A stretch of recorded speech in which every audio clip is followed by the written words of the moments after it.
Alrighty. Okay, let's see. How do I do this? All right, first of all, let me set up the camera for you guys so that you can all see me properly.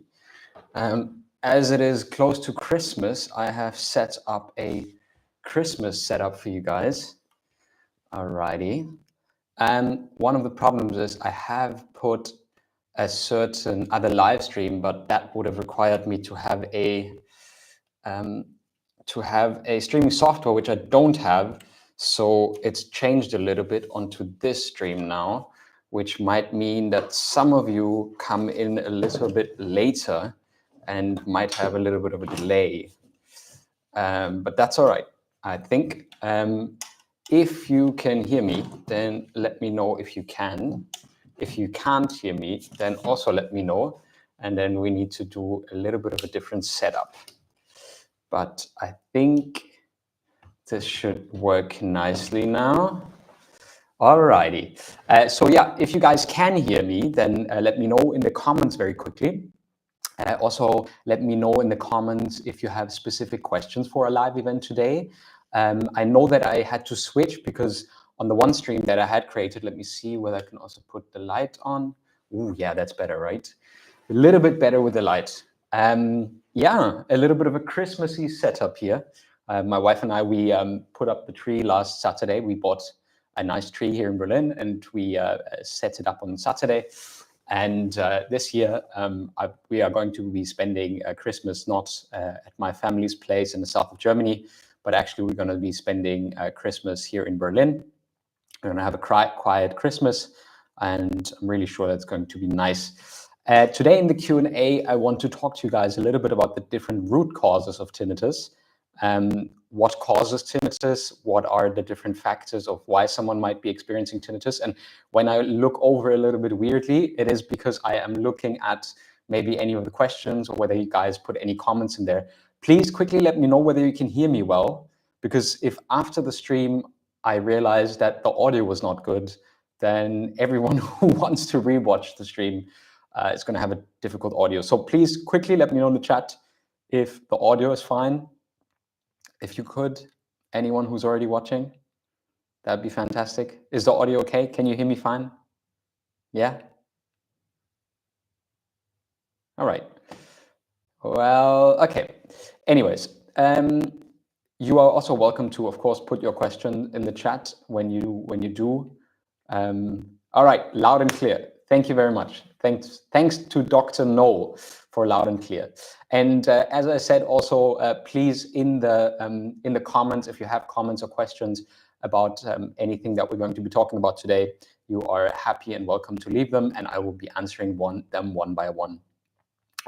First of all, in order to get into root causes of tinnitus, it is very, very, yeah. Thanks, Michael. Thanks for letting me know. It's okay. So first of all, I think it is incredibly important to know when it comes to root causes of tinnitus that there are often not one single cause for tinnitus, but there are often multiple factors combined. And it is a very complicated interplay between the way we perceive sounds in the auditory cortex, right? So we hear sounds through our ears, right? Through the sound pressure coming onto the eardrum, making the eardrum vibrate. Then there is a little fluid inside the ear where teeny tiny hair cells are moving, and there's inner and outer hair cells, and they move a certain way. They stimulate the cochlea. The cochlea is the place where it then gets translated into an electrical signal that gets sent up into the auditory cortex, and that's where we hear and perceive sounds. So in most cases with tinnitus, that hearing loss or that loss of some of these neurosensory hair cells, that leads to the fact that the brain does no longer get the input in order to hear all those sounds, right? But the brain then interprets this missing input as a phantom sound, in this case, tinnitus. But it's also important to really mention that there are other root causes of tinnitus, not only hearing loss-based tinnitus, but there are 4 different forms of tinnitus as well. You guys know it as pulsatile tinnitus. There is somatosensory tinnitus. There is tinnitus that is related to neck and back issues. We call that somatic tinnitus. So it's very, very important to know that there's often not one single factor, but for example, me, I have different causes of tinnitus. One is somatic tinnitus, so neck and back issues. You can already see it, like when I should be sitting up, but I'm a little bit slouching. So what I should probably do is put the camera up a little bit more so I'm not slouching this much and you guys can see my face properly while sitting up straight. Let me just do that. Yeah. And it's really important to know that, for example, for me, it's not only somatic tinnitus, so my neck and back issues, but it's also my hearing loss based tinnitus, right? So on the left ear where I'm deaf, I don't have tinnitus, but on the right ear where I have the hearing aid and the high pitch hearing loss, there I also have tinnitus. So, often when we talk about root causes of tinnitus, people say, so I'm going to go into a little bit of the details of what it actually means. So often people say, well, but my ENT or my audiologist tells me I don't have any hearing loss. Why do I still get tinnitus? Well, that's the first concern that people often have and say, well, my audiologist or my ENT told me I don't have any tinnitus. Why do I still hear tinnitus? And then I always say, well, yes, most of the time, your audiologist or your specialist is simply measuring up to the frequencies that are speech relevant, which is 8 kilohertz, right? And they don't really go beyond those 8 kilohertz. They only measure up until those 8 kilohertz, and that's it. So the problem is that the hearing loss can also, of course, occur in much higher frequency, which can then be relevant to your tinnitus. But it doesn't mean that you have a clinical hearing loss that needs addressing, that would need hearing aids, etc. So it is incredibly important to know that there are certain situations and difficulties, and it's always, of course, relevant and important that you sort out with your GP or ENT what kind of hearing loss you might have, why you might have your hearing loss or your tinnitus, and if you don't have a hearing loss and no somatic issues, then really maybe looking at some other underlying factors which are very, very rare. Also, please again, put your comments in the chat if you have any questions for today, maybe about your particular case, maybe about habituation, maybe about my coaching program or about the club program. It's very cool to see that one of you guys who was here in the live stream last week has already been able to join our club at mytinnitus.club, and he's really benefited from last week's meeting on Thursday, so one day after our live stream. So I was really happy to see that one person already decided to jump in and join us in our online program last week. And of course, I want to share as much as I can, also free resources, and take 15 to 20 to 25 minutes every week to answer your questions here on YouTube, and to make sure that you guys are heard, even if you maybe are not ready to go into a program or something like that, or maybe there are other limitations that you find. All right. So root cause number one, hearing loss, right? Hearing loss is the number one common factor that we all have for the reason for why we are dealing with tinnitus. Hearing loss is most of the time either age-related, so the older we get, the more we lose our ability to hear well. Same thing with the eyes. Eyesight is also something that is super normal, that as we get older, we lose our eyesight and our eyesight gets worse. And there's, of course, noise-induced hearing loss as well. So it doesn't really matter which one of those you have, but both of them can lead to tinnitus. So having hearing loss that is based on noise exposure, so going to the club very often, like I did in my teenage years, or maybe also having difficulties with tinnitus due to age-related hearing loss. These are simply the most common issues. Then, as I said, somatic tinnitus, so having neck and back and jaw problem like CMD, for example, that can also lead to tinnitus, but often people have various underlying conditions. So you might have a slight hearing loss, but you might also have problems with somatic tinnitus as you are having a bad posture, or if you're having CMD issues, etc. Hugh says, apparently actor Keanu Reeves has tinnitus, but doesn't talk about it. Yeah, he does. I've also read that. And Keanu, that's, I think, one of the reasons why a lot of these bullshit herbal remedies talk about selling like these pills with like AI generated pictures of of Keanu Reeves in the Matrix costumes or something like that. It's ridiculous. It's actually very much false advertising, etc. But yeah, so there's a lot of very prominent people who have tinnitus. I think Sting has tinnitus. I think Chris Martin from Coldplay has tinnitus. Sam Harris, one of my favorite meditation teachers from the Waking Up app and the book he wrote, Waking Up, he has tinnitus and he lives happily despite his tinnitus.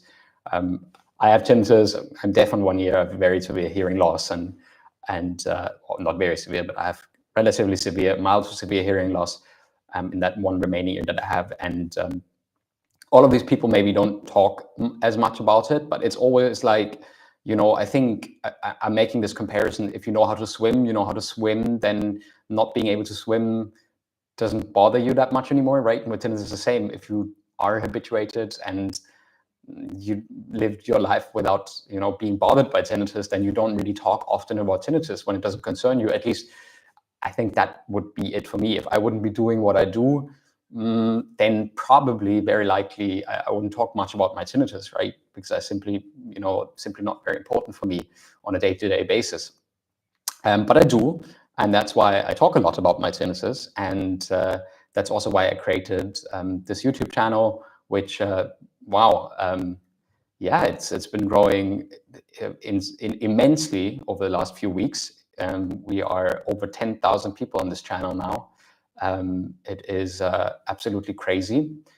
These lives are still relatively small. That's perfectly fine for me. I said in the last live already, if I can help one person to answer their questions around tinnitus and to help them to get closer to habituation and learning what they can do better with their tinnitus, then that's really important. That's really enough for me already.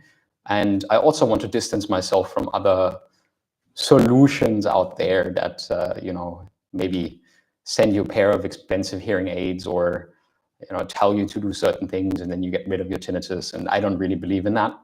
I much more believe in, I've tried all these things myself. They hadn't worked for me.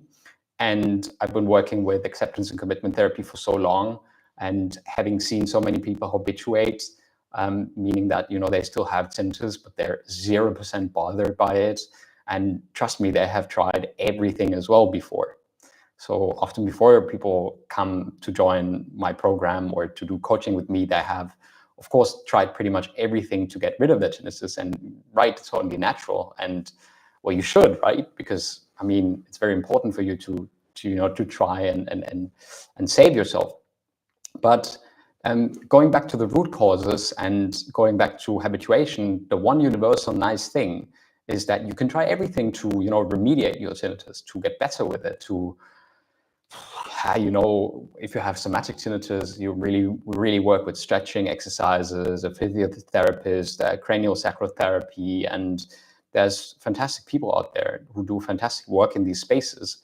So it's really, really important that that there are a lot of things out there that you can do, and on the other hand, that that you can live your life in a good way. You can thrive despite your tinnitus and not be so bothered by it. And it doesn't really matter what kind of form of tinnitus you have, whether you have somatic tinnitus or whether you have hearing loss-based tinnitus.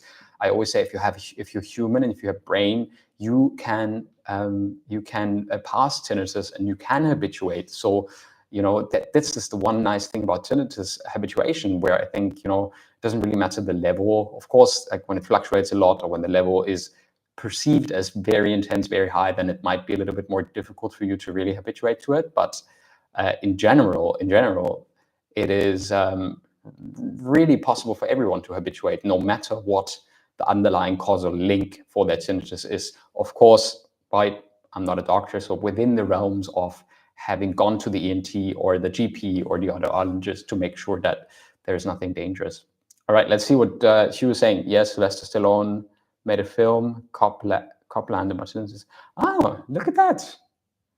Really? I haven't watched that. Okay, I'll put that on my list because from Friday I'll be on holiday. And on my holiday, I'm not going to do anything. And I might watch that too. Thanks for sharing. That's a good thing. Kevin, no, in German it's Kevin allein zu Haus. but here, I think in English it is Home Alone. So all of these kind of movies we still have to watch. We've been going through the Harry Potter movies, my wife and I recently. We're big Harry Potter fans. We even had some Harry Potter ornaments. Do you remember from the first Harry Potter, when they are going for the Philosopher's Stone, and they have to fly around with a broom, and Harry has to get the keys. Yeah, so Steffi got some of these keys here, and they're hanging all around the tree. So yeah, Steffi and me are right Potter heads as well. And I need to put it back somewhere that it doesn't look like it's missing. Yeah. All right. What else can I tell you?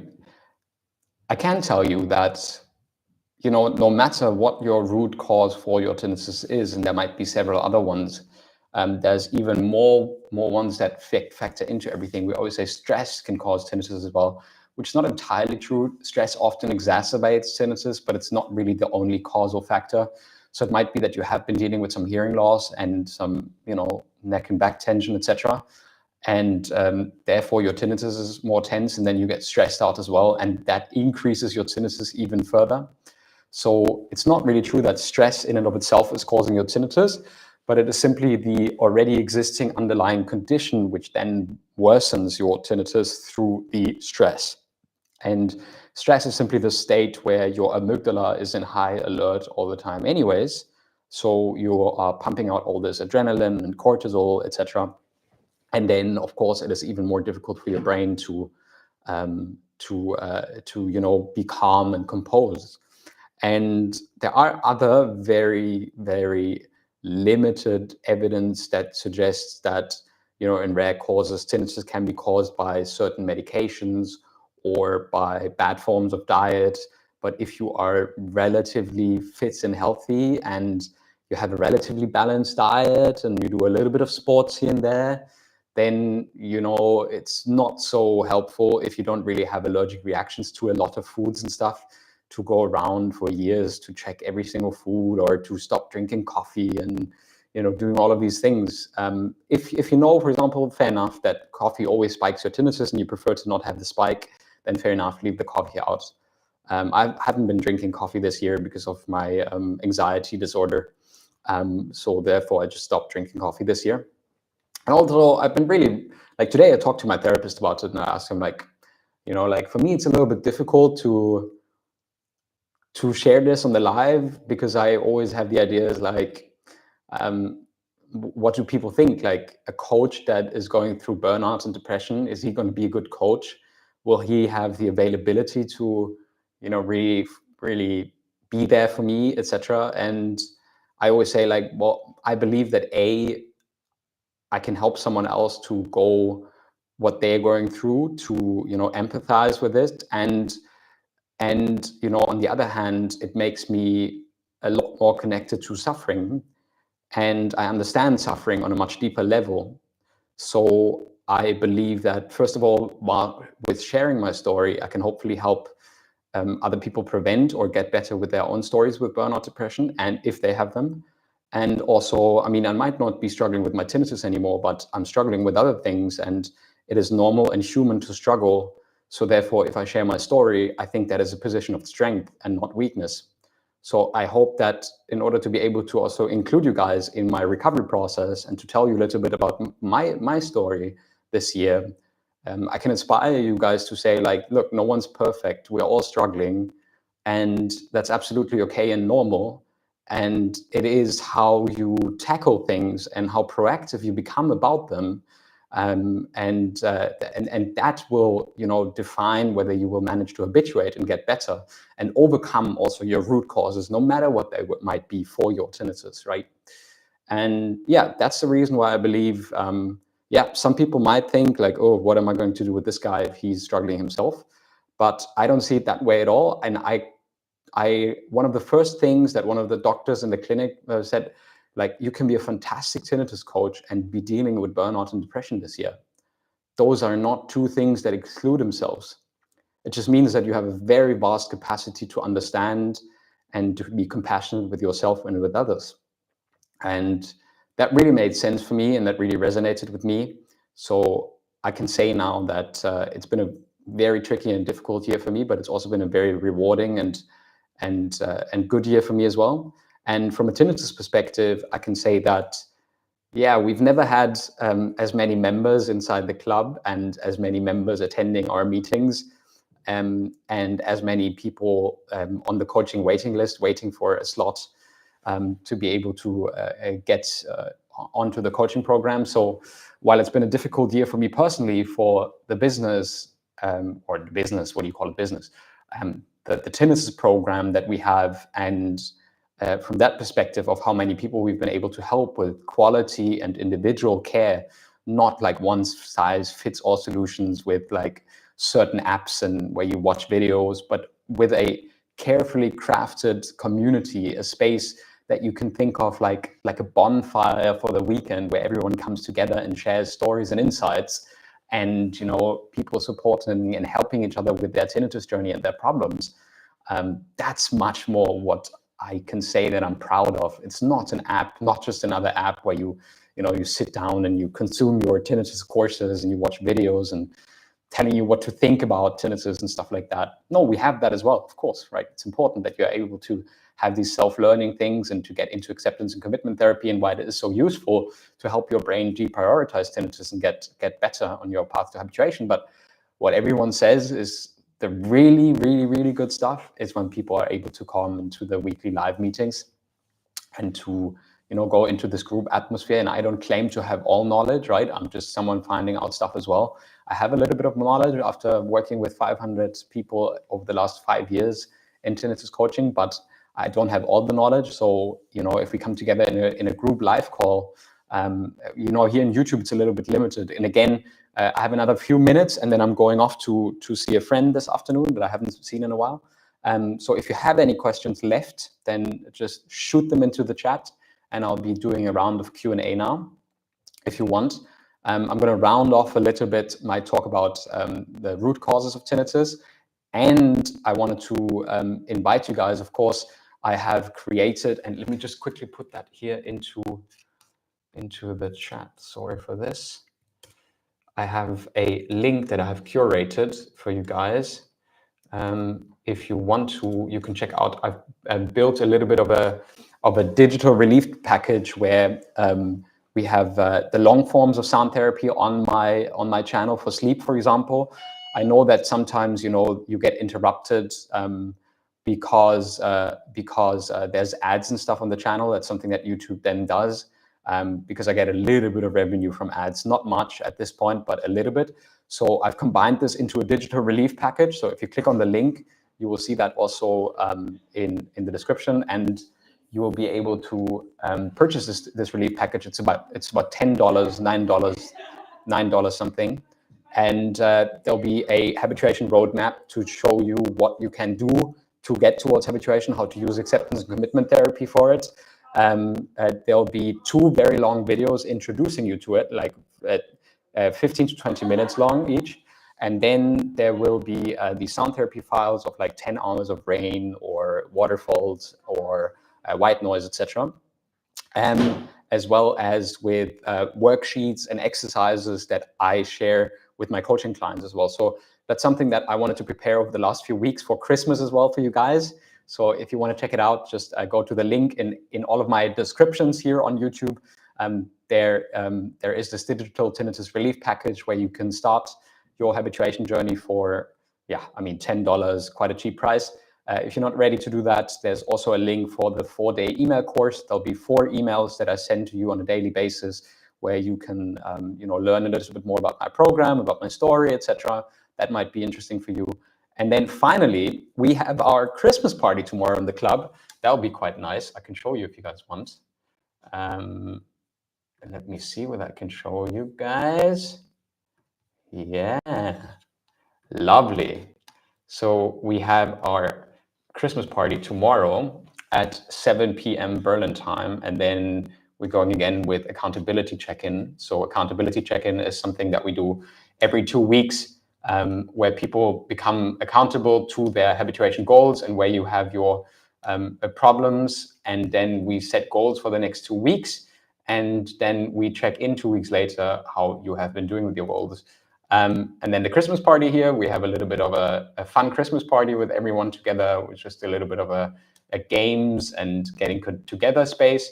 And then I introduced something new as well, which is quite cool. The daily goodies is daily habit tracker, daily rest and relaxation, because it's really important that you ground your nervous system, yoga nidra, guided meditations, self-compassion, but also emergency resources that, like if you have a panic attack or if your anxiety is really high, there are grounding techniques and emergency sound therapy in here, as well as, for example, daily success stories, where it's like really, really important that you guys can, see what other people share and what they think about their stories. And, so there you go and see where people support each other. Looking at things, forgetting tea. And you see, like, we have this space where people make each other feel better and, really get along and support each other on the way to habituation. So I think this is really, really, really good. And yeah, I just wanted to share this. So if you want to join us, you just go to mytinnitus.club, www.mytinnitus.club. We have all these other resources here, including like all of these different courses, the premium retreat, so 2 days of retreat that we did last year, 2.5 hours the first day, 3 hours of the second day. And I think Rig said, education, I learned more in 2.5 hours than all other videos and research I've done. You are amazing. Thank you, Rick. Glad you liked it. And so we have all of these spaces here. Go to mytinnitus.club and check it out. Let me stop this. What about obsessing over your tinnitus, even though it's very, very mild? Yeah, thanks for that question. Big boss. I've said in my last live, and I will say it again, you're human and your suffering is individual. And I have had people from all walks of life, all intensities of tinnitus. I've had people with very mild tinnitus very severely react to it, and vice versa. So, it is not uncommon that you can severely react to very mild tinnitus, and that can really be debilitating. And my primary approach would be to find out what it is, what makes it so debilitating to you. What are the thoughts, feelings, and physiological reactions that you have? So how do the thoughts manifest in the body? And why is it such a huge reaction for you? So, because often, there are more things behind that. So, for example, the loss of control, the feeling that we can't do anything about it. There's so many reasons why, we can get stuck in this anxiety or anger or despair mode. And then that can stop us from habituating, right? And when you then say, oh, but my tinnitus is actually so mild. Why am I so upset about it? I shouldn't be. Then that, ramps it up even more, because then you pay more attention to your tinnitus because you're getting more annoyed and upset that you're not somewhere where you already would want to be, and other people just have it way worse. Yes, but suffering is individual, and you should be allowed to suffer and know that it is a difficult time, but you should have the hope and know that there is a lot of things that you can do and a lot of ways in which you will be able to get better despite your tinnitus. And I always say, it doesn't matter whether your tinnitus is very quiet or very loud, you will be able to habituate and you will get better 100%. That's my personal opinion and my personal experience, not only from myself, but also from all the people I've been working with. But it's legitimate, it's normal. Like, it can be highly distressing. Very mild tinnitus can already be highly distressing, depending on how you experience it, how you started dealing with it, what the people said to you that you were around at the time. Maybe you got severe insomnia, and all of that leaves a mark in your nervous system of what tinnitus represents to you and how dangerous it is, how much it threatens your quality of life, right? It's quite natural that you would react that way. And it is important to understand the way you react, not in terms of CBT to change your thoughts or something like that. No, in terms of acceptance and commitment therapy, to understand and validate that you react that way, and to truly be able to transform it with, combining certain tools that, for example, we have in the club or that I offer in the coaching program. Or again, I'm going to share this digital relief package. It's in the link down there as well, where you can understand, okay, what keeps me at this barrier. What are my barriers to tinnitus habituation? I think that's really the key part, and that, you know, that's the same for everyone, whether you have mild or loud tinnitus, doesn't matter. The key part is to understanding your barriers to habituation. Something we do every 2 weeks in the club as well. What are your current barriers to tinnitus habituation? What keeps you stuck in the same loops? Yeah. All right. We have 4:30. Any other questions? So the root causes for tinnitus. Please, if you have any other questions, Big Boss. I hope that this was a helpful answer. Let me know if it was, and if not, what other questions you might have. Otherwise, I would very quickly round off the major and most common root causes of tinnitus again in 20 seconds, and then close it for today and tell you guys I have one more video and one more podcast episode coming out on Friday. Yes, absolutely, my pleasure. We're with you. Wish you all the best. And of course, we have one more video coming up on Friday. We have one more podcast episode coming up. We have our Christmas party tomorrow in the club. And I'll be signing off until the second week of January. So only the second week of January will be the next live stream. In the meantime, all the resources in the show notes, of course, available for you. And now I'm rounding off the root causes of tinnitus. Root cause number one, most important, tinnitus and hearing loss. Hearing loss is the number one causal factor for tinnitus, often age-related. So the older we get, the worse our hearing gets, but also noise-induced. So the more loud noise we've been exposed to, the more our hearing loss. But still two completely normal phenomena. So most important ones. Second one, somatic tinnitus. Somatic tinnitus, neck and back issues, right? That's the second biggest cause for tinnitus. Then there are a number of other ones, medication, dietary, certain other conditions that can all lead to tinnitus. And then, of course, there's also pulsatile tinnitus, which is a little bit different because pulsatile tinnitus really is often blood vessels, etc., that are maybe stuck or maybe doing a weird kink or something like that. But that you would hear, you hear a pulsing or something like that. That's what pulsatile tinnitus is mostly about. So these are the most important root causes, and to know that hearing loss is something that we all experience is a little bit like the older we get, the worse our eyesight gets. The same is true for our hearing.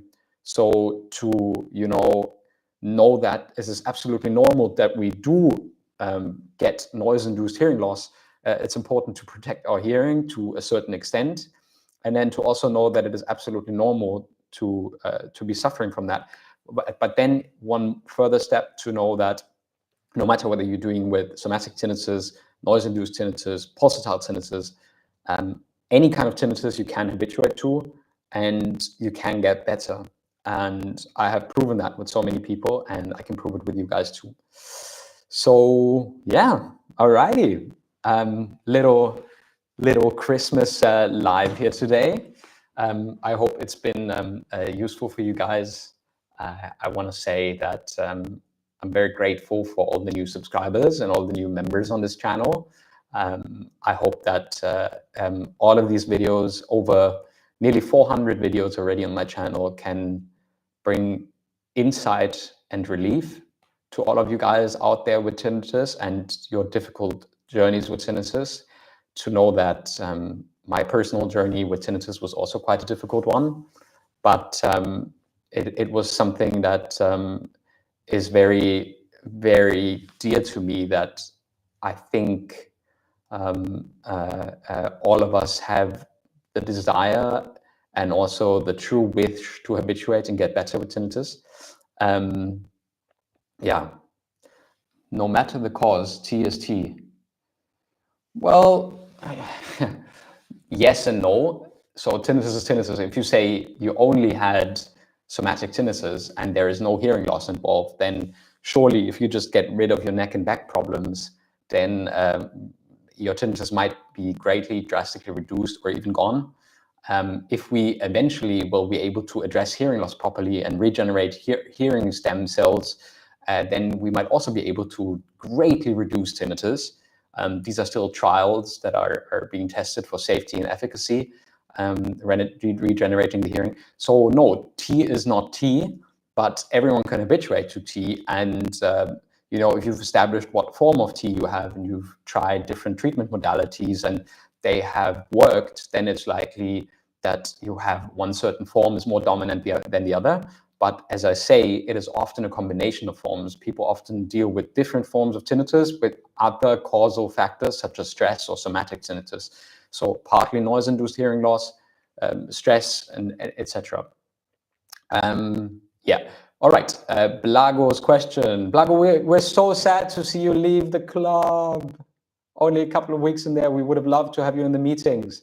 I think you haven't been able to be in the meetings. Okay.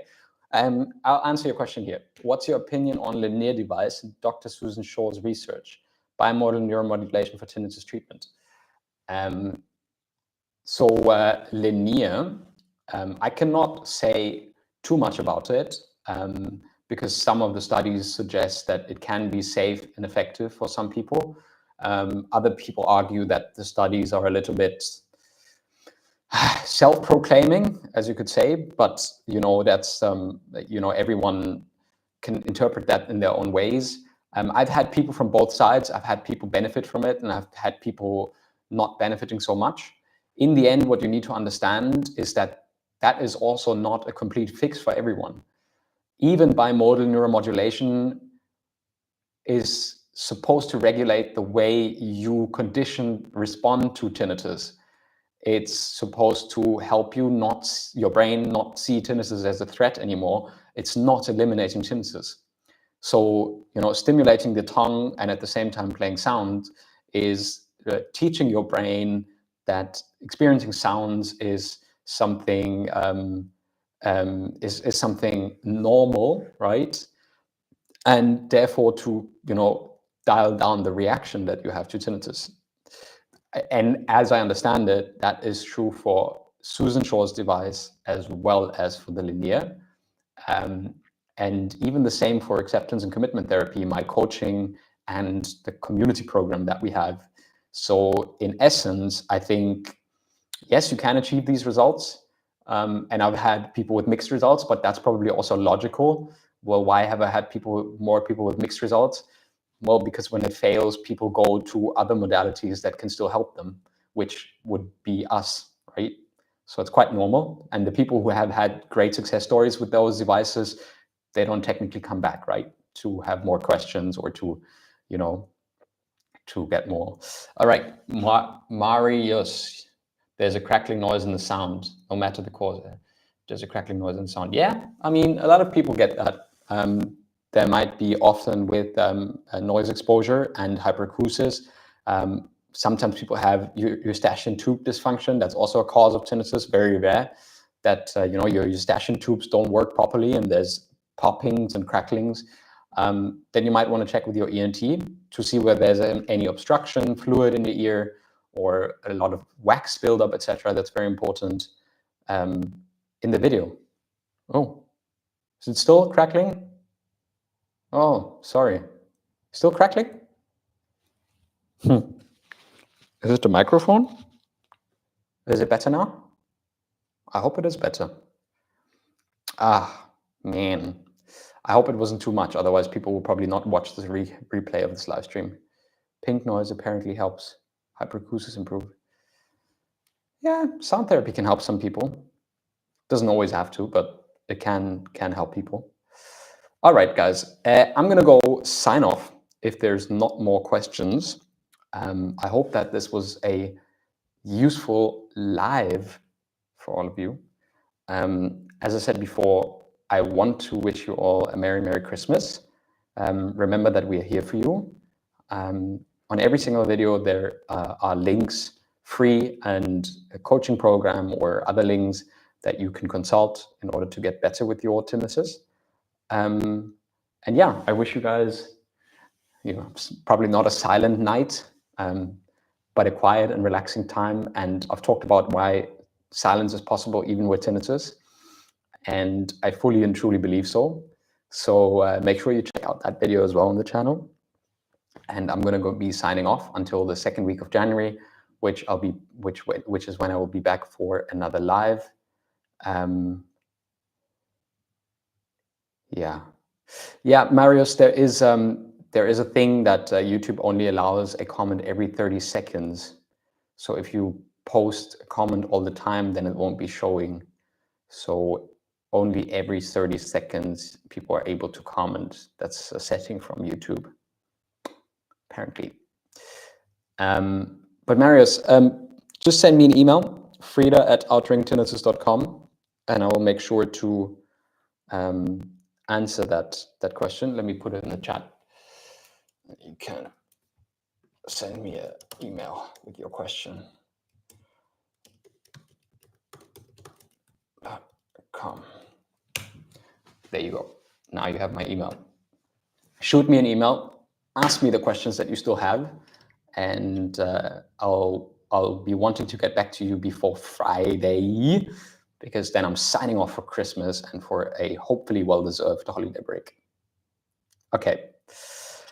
Righty, guys. I hope it has been helpful for you. Wish you all a relaxing time with family, friends, and loved ones.